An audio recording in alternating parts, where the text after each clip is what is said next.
목마름 9번째 시간입니다. 하나님이 최선입니다. 결혼식을 며칠 앞두고 아내와 함께 배를 타고 여행을 떠났습니다.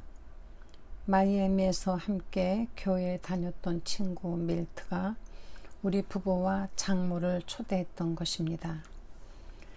거기서 다시 몇 사람을 더 태운 뒤에 플로리다 해변을 따라 항해하면서 휴가를 즐길 계획이었습니다. 처음 의도는 그야말로 한가로운 휴가였습니다. 푹신한 쿠션에 누워 다리를 난간에 걸치고 드르렁 코를 골며 낮잠을 자거나 일광욕을 즐겼습니다. 거기까지는 아주 좋았습니다. 그런데 갑자기 폭풍이 닥쳤습니다.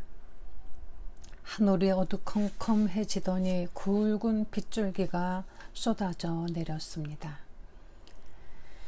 잔잔하기만 했던 파도가 용의 목덜미처럼 거칠고 날카로워졌습니다. 도련이 밀려든 거대한 너울이 배를 한껏 들어 올렸다가 다시 시퍼런 물구덩이로 처박아 버렸습니다. 이제 일광욕은 끝났습니다. 낮잠도 그만이었습니다. 두려움이 질린 채 천둥 번개가 으르렁거리는 하늘을 바라보던 승객들의 눈길이 선장의 얼굴로 쏠렸습니다. 다들 밀트만 바라보고 있었습니다. 밀트는 생각이 깊고 결단력이 있는 친구입니다. 각자 어디에 앉아서 무슨 일을 해야 할지 지정해주고 몸이 흔들리지 않도록 뭐든 단단히 잡으라고 지시했습니다. 승객들은 군말 없이 그가 지시하는 대로 움직였습니다. 왜 그랬을까요? 항해에 관해서라면 밀트를 따를 사람이 없다는 사실을 모두 잘 알고 있었기 때문입니다. 우현과 고물의 차이를 아는 사람은 그뿐이었습니다. 아무도 입 밖에 내지는 않았지만 그가 유일한 전문가라는 데 의견을 같이 했습니다. 전문가를 신뢰하는 것 말고는 달리 방책이 없었습니다. 밀트도 그 사실을 잘 알고 있었기에 최선을 다해 동료들을 보살폈습니다. 인생 항로를 항해할 때도 그런 식의 선택을 해야 폭풍을 무사히 빠져나갈 수 있습니다.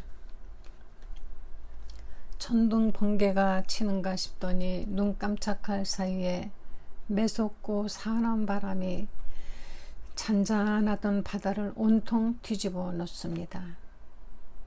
여기에 휩쓸리면 실직자 대열에 합류하게 될 수도 있고 중환자실 침대에 누울 수도 있습니다.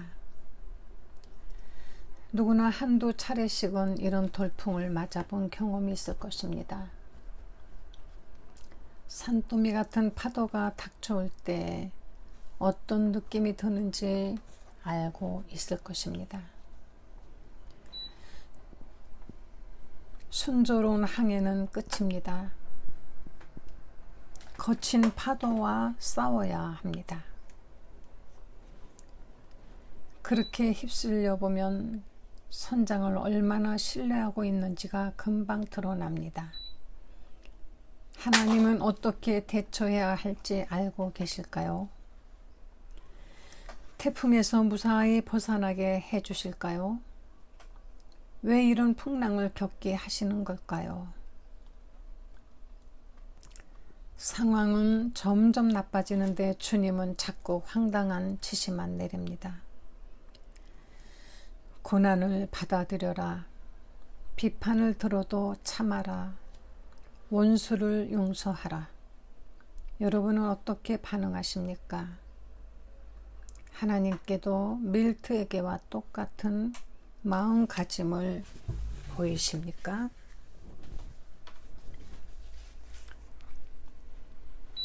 하나님이 최선의 길을 알고 계심을 압니다. 나로서는 무엇이 최선인지 알 수 없습니다. 주님이 보살펴 주심을 믿습니다. 파도가 잔잔할 때는 누구나 쉽게 할 수 있는 말입니다. 하지만 음주운전자가 모든 자동차가 앞에서 나를 향해 지그재그로 달려올 때, 수상쩍은 사내가 어두컴컴한 복도 구석에 서 있을 때, 전쟁이 터졌을 때, 도둑이 들었을 때도 주님을 신뢰할 수 있습니까? 예라고 답할 수 있다면 하나님의 주권 과목에서 높은 점수를 따고 계신 겁니다. 하나님의 주권을 고백한다는 것은 곧 주님이 세상 만사를 다스리시며 왕으로서 위엄과 권세를 가지고 계심을 인정한다는 뜻입니다. 하나님의 주권을 믿고 받아들인다는 것은 예수 그리스도를 삶의 주인으로 확정하고 폭풍 속에서 항로를 결정하는 권한을 그분께 양도해 드린다는 의미입니다. 밀트와 바다 얘기가 아니라 하나님과 인생 얘기를 하는 겁니다. 선장을 바라보고 마음을 놓으십시오. 그분이 우리에게 가장 좋은 것을 알고 계십니다. 하나님이 어떤 분이십니까? 우주의 흐름을 계획하신 분이 아닙니까? 시편 111편 3절에 우리 하나님은 하늘에 계셔서 하시고자 하시면 어떤 일이든지 하실 수 있으시다. 이사야서 43장 13절 과연 태초부터 나는 그니 내 손에서 능히 건질 자가 없도다. 내가 행하리니 누가 막으리요. 이사야서 46장 10절 내가 종말을 처음부터 고하며 아직 이루지 아니한 일을 옛적부터 보이고 이르기를 나의 모략이 설 것이니 내가 나의 기뻐하는 것을 이루리라 하였느냐. 에베소 1장 11절 모든 일을 그 마음의 원대로 역사하시는 자의 뜻을 따라 우리가 예정을 입어 그 안에서 기업이 되었으니. 하나님의 거룩한 뜻이 우주를 움직입니다. 예수님은 빌라도에게 위에서 주지 아니하셨다면 나를 해할 권세가 없으리니 그러므로 나를 내게 넘겨준 자의 죄는 더 크니라고 말씀하셨습니다. 이스라엘 종교 지도자들은 그리스도를 십자가에 보낸 주체가 자신들이라고 믿었지만 베드로의 생각은 달랐습니다. 하나님의 정하신 뜻과 미리 아신 자들로 내어준 바 되었거늘. 예레미야는 반어법을 써서 묻습니다. 주의 명령이 아니면 누가 능히 말하여 이루게 하랴. 다니엘도 단호하게 아니라고 말합니다. 그는 땅의 모든 거민을 없는 것 같이 여기시며 하늘의 군대와 이 땅의 모든 거민에게 뜻대로 하시지만 아무도 그거 하시는 일을 막지 못하고 무슨 일을 이렇게 하셨느냐라고 그에게 물을 사람이 없다. 구약에서 신약을 막론하고 선지자에게 시인과 전도자에 이르기까지 한결같이 말합니다. 기약이 이르면 하나님이 그의 나타나심을 보이리니 하나님은 복되시고 홀로 한 분이신 능하신 자이며 만왕의 왕이시며 만주의 주시며 나뭇잎 하나가 떨어지는 것까지 하나님은 모두 알고 계십니다. 그분의 허락이 없으면 돌고래 한 마리도 세상에 태어나지 못합니다. 바닷가에 밀려드는 파도 하나까지도 헤아리십니다. 주님은 예상치 못한 사태에 깜짝 놀란 적이 한 번도 없는 분이십니다. 히브리서 1장 3절은 주님이 능력의 말씀으로 만물을 붙드시며 죄를 정결케 하는 일을 하신다고 말합니다. 사도행전 17장 25절은 주님을 만민에게 생명과 호흡과 만물을 친히 주시는 자로 표현하고 있습니다. 시편 기자는 내 형질이 이루기 전에 주의 눈이 보셨으며 나를 위하여 정한 날이 하나도 되기 전에 주의 책에 다 기록이 되었나이다 라고 고백합니다. 하나님의 주권을 인정하지 않으려면 부지런히 성경을 가위질해야 할 겁니다. 수없이 많은 구절을 잘라내야 할 때니 거룩한 책이 아니라 구멍난 책이 되겠지요. 그럼에도 불구하고 한사코 그처럼 터무니없는 짓을 하는 이들이 있습니다. 인간의 고통과 주님의 절대적인 주권 사이에서 고민하다 못해 하나님 말씀을 희석시키기로 결정한 겁니다. 왜 착한 사람에게 나쁜 일이 일어날까라는 책을 쓴 랍비 쿠시노만 해도 그렇습니다. 쿠시노의 결론인즉 하나님은 세상을 움직일 수 없다는 겁니다. 고통의 대명사 욥을 예로 들면서 전능하지는 않지만 의로우신 하나님과 항상 어려운 건 아니지만 전능하신 하나님 사이에 끼었다고 설명합니다. 쿠시노는 여러 차례 전능하신 하나님, 의로우신 하나님을 이야기합니다. 그러나 전능하신 동시에 의로우신 하나님은 부정합니다. 그렇게 하지 않으면 장애를 가지고 태어나는 아이, 해일의 습격, 에이즈, 1990년대에 벌어진 투치족에 대한 종족 학살 따위를 설명할 수 없다는 것입니다.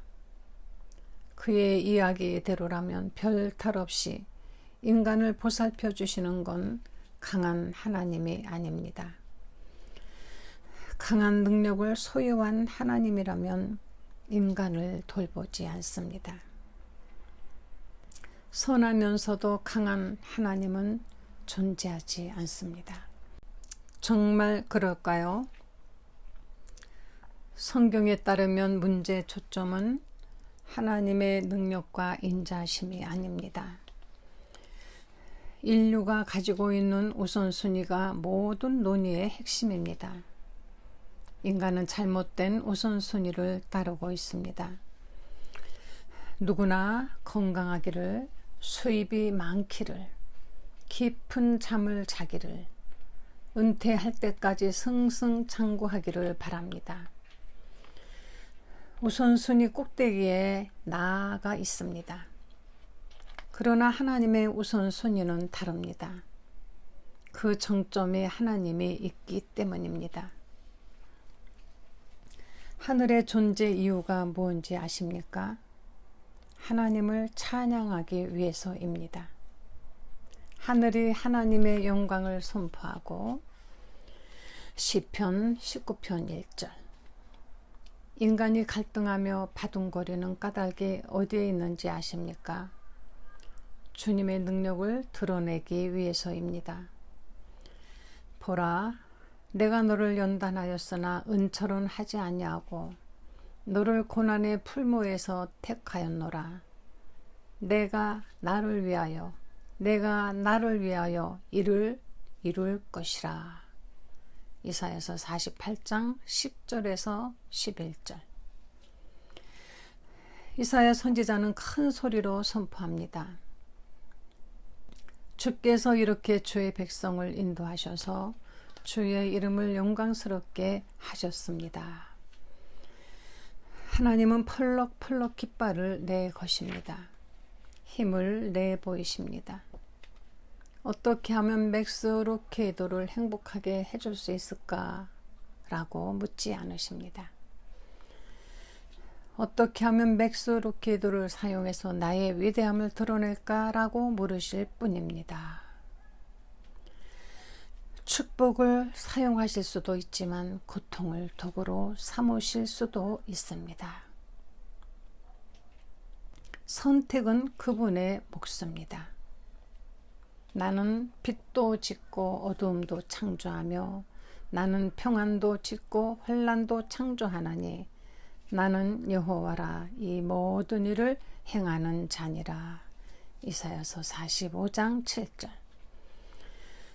형통한 날에는 기뻐하고 공고한 날에는 생각하라. 하나님이 이 두 가지를 병행하게 하사. 전도서 7장 14절. 굳은 일도 좋은 일도 가장 높으신 주께서 말씀하셔서 일어나는 것이 아니냐. 에레미야 3장 38절. 얼마 전에 인디애나폴리스 공항에 갔습니다. 샌 안토니오로 돌아오는 길이었습니다. 대합실에 도려서라는데 퍼뜩 여행 일정표를 호텔에 두고 왔다는 생각이 들었습니다. 하지만 특별히 문제될 건 없었습니다. 어떤 비행기를 타야 집으로 가는지 잘 알고 있었기 때문입니다. 샌 안토니오행 콘티넨탈 비행기를 타기만 하면 만사가 끝입니다. 과연 그랬을까요? 카운터로 가보니 창구가 닫힌 채 불이 꺼져 있었습니다. 티켓 업무를 담당하는 창구 직원마저 보이지 않습니다. 시계 바늘은 출발 예정인 시간인 오후 7시 40분을 향해 꾸준히 움직였습니다. 카운터를 두드리며 도움을 청했습니다. 누구 안 계세요? 7시 40분 비행기를 타러 왔거든요. 좀 도와주세요. 무덤 속 같은 창구 뒤편에서 컨티넨탈 항공 화물 담당자가 나왔습니다. 저희는 7시 40분에 출발하는 비행기가 없는데요. 그럴 리가 있나요? 분명히 있을 겁니다. 그걸 타야 집에 갈 수 있거든요. 직원이 어깨를 으쓱해 보였습니다. 오늘 밤에는 더 이상 비행 일정이 없습니다. 당장 무인 발권기로 달려가서 필요한 사항을 입력하고 탑승권을 기다렸습니다만 그런 비행기가 없다는 안내문만 모니터에서 깜빡이었습니다. 별 엉터리 같은 기계가 다 있구나 싶었습니다. 항공사 직원은 회사의 명예를 생각해서 무던히도 참는 눈치였습니다. 머리를 극적이던 그가 대안을 제시했습니다.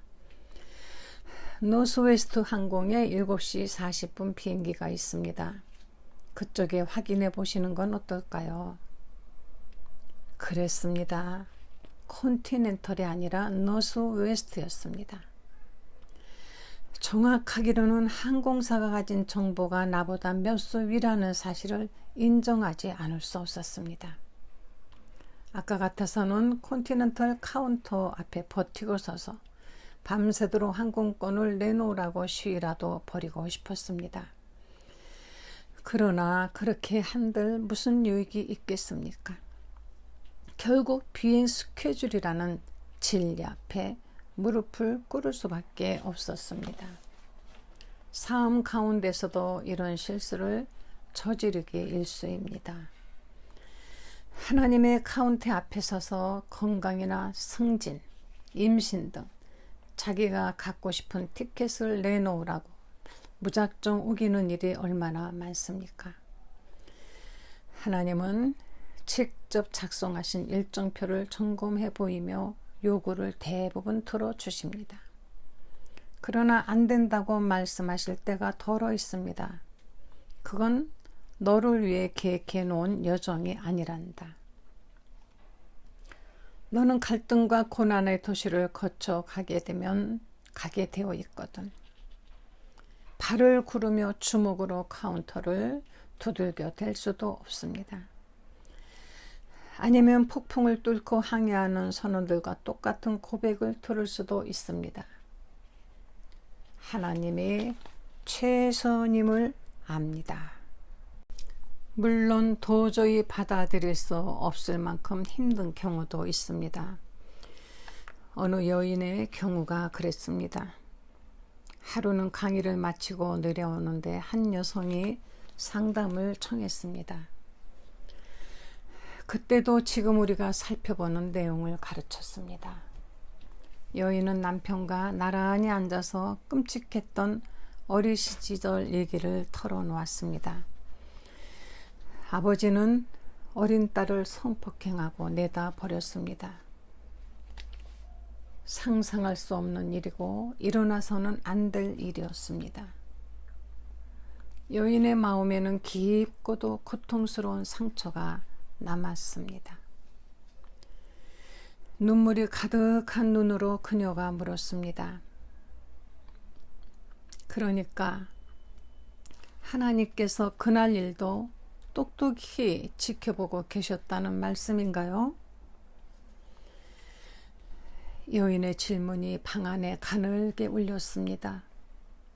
자세를 바로 하고 대답했습니다. 그렇습니다. 왜 그냥 내버려 두셨는지는 잘 모르겠지만 분명히 거기 계셨습니다. 하나님은 자매님을 사랑하시며 똑같은 아픔을 느끼고 계십니다.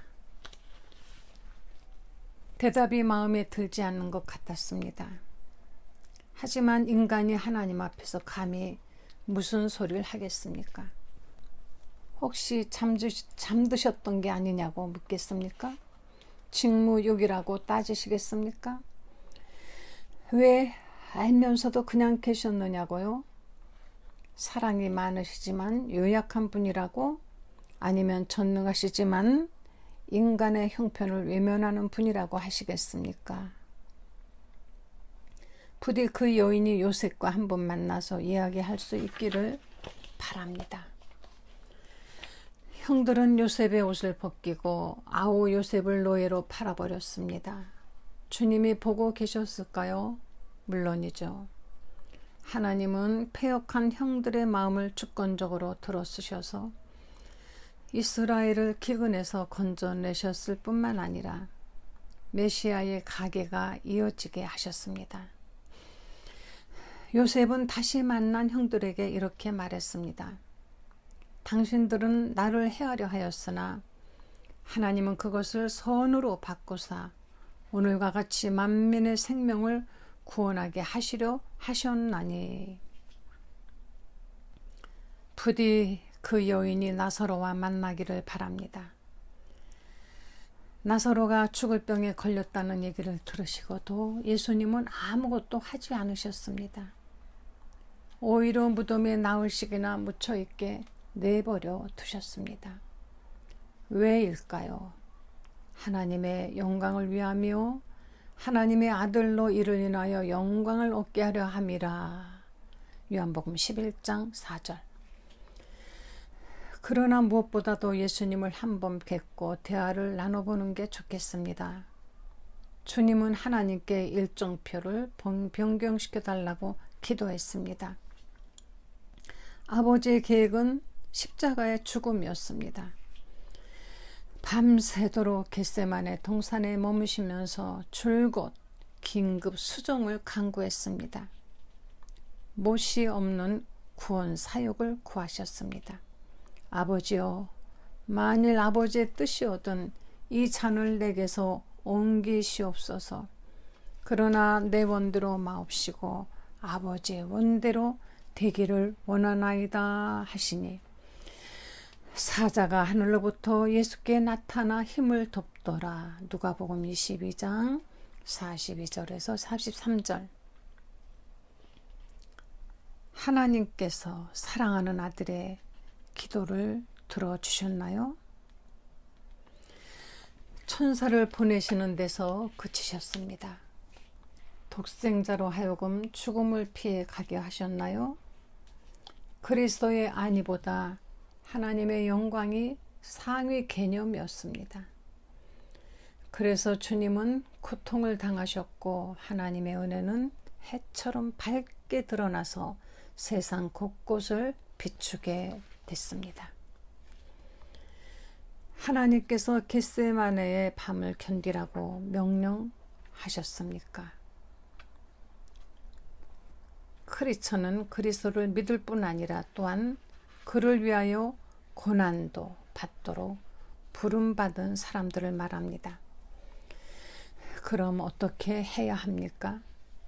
주님의 주권을 목마르게 찾아야 합니다. 그분의 운물에서 마음껏 기로 마셔야 합니다. 계획을 세우는 건 하나님의 몫입니다. 주님은 무엇이 최선인지 정확하게 알고 계십니다. 모든 갈등과 고통에는 그분의 뜻이 있습니다. 언제나 그분이 함께 하십니다. 주님의 허락 아래 일어나는 일들입니다. 더 이상 무슨 격려가 필요하겠습니까? 어쩌다가 생긴 일도 아니고 운명의 소산도 아닙니다.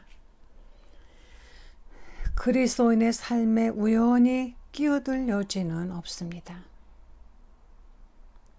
운명의 바람이 부는 대로 나부끼는 풍향계 따위에 비할 수 없는 존재들이기 때문입니다. 하나님이 정말로 자녀들을 마약에 취한 강도나 무자비한 기업 사냥꾼, 사악한 상사의 손아귀에 맡겨버리실 것이라고 믿습니까? 당장 그런 생각을 버리십시오.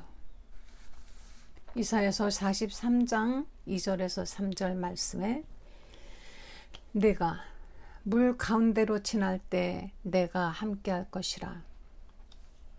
강을 건널 때 물이 너를 침몰치 못할 것이며 네가 불 가운데로 행할 때 타지도 아니할 것이요 불꽃이 너를 사르지도 못하리니 대저 나는 여호와 내 하나님이요 이스라엘의 거룩한 자요 내 구원자임이라. 만왕의 왕이요 전능자 주권자께서 사랑의 손으로 그 백성들을 보호하십니다. 그분이 누구십니까? 삶의 모든 환경을 감찰하시고 기꺼이 선한 것들로 채워주시는 분이 아닙니까? 하나님은 무엇이든지 먼저 하늘의 사랑의 필터로 먼저 걸러낸 뒤에야 자녀들에게 나눠주십니다. 마가렛 클라크스는 은혜는 겨울에 잘 자라는 나무라는 책에 이렇게 썼습니다. 하나님의 주권은 제 아무리 강한 충격에도 꼼짝 않는 바위 같아서 고통스러운 마음을 넉넉히 감출만 하다. 삶을 둘러싸고 벌어지는 모든 일 가운데 우연은 없다. 사단이 벌이는 짓일 수도 있지만 그 역시 주권자 되신 하나님의 손바닥 안에 단단히 붙들려 있을 뿐이다. 사단은 하나님의 지배를 받는다. 그러므로 주님의 허락 없이는 그분의 자녀들을 건드릴 수 없다. 하나님은 인류 역사의 주인이실 뿐 아니라 구원받은 이들 하나하나의 개인사를 주관하시는 분이시기도 하다. 주권자를 찬양하는 노래를 잘 배워 두십시오. 하나님의 최선을 알고 계십니다가 첫 줄 가사입니다. 겸손하게 그분께 의뢰하는 기도를 드리십시오. 하나님의 주권을 인정하고 의지합니다. 저는 주님의 소유입니다. 무슨 일이든 하나님을 통해 온 것임을 믿습니다. 당부하고 싶은 얘기가 있습니다. 하나님의 주권이라는 교리는 크리스천들에게 큰 도움을 줍니다. 조금씩 지속적으로 공부하십시오. 하지만 아직 무르익지 않은 상태에서 함부로 나누지는 마십시오. 사랑하는 이의 얼굴에 불쾌한 기색이 보이거든 하나님이 통치하신다는 진리를 무리하게 밀어붙이지 마십시오. 거만한 목소리가 진리를 가릴 수도 있습니다. 조심해야 합니다. 격려해 주십시오. 하나님의 방법은 언제나 옳지만 상대방이 이해하지 못할 수도 있습니다. 이상하게 생각할 수도 있고 못 알아들을 수도 있고 어렵다고 고개를 흔들 수도 있고 심지어 고통스러워할 수도 있습니다. 그러나 분명 주님의 길만이 올바른 통로입니다. 우리가 알거니와 하나님을 사랑하는 자 곧 그 뜻대로 부르심을 입은 자들에게는 모든 것이 합력하여 선을 이루니라. 로마서 8장 28절. 20세기 초반에 활동했던 인물 옥슨햄은 이렇게 노래했습니다. 하나님의 쓰신 글씨, 큼직큼직한 주님이 쓰신 글씨들, 작고 좁은 눈으로 다 읽을 수 없네. 기껏 더듬어 봐도 끊어진 핵들 뿐.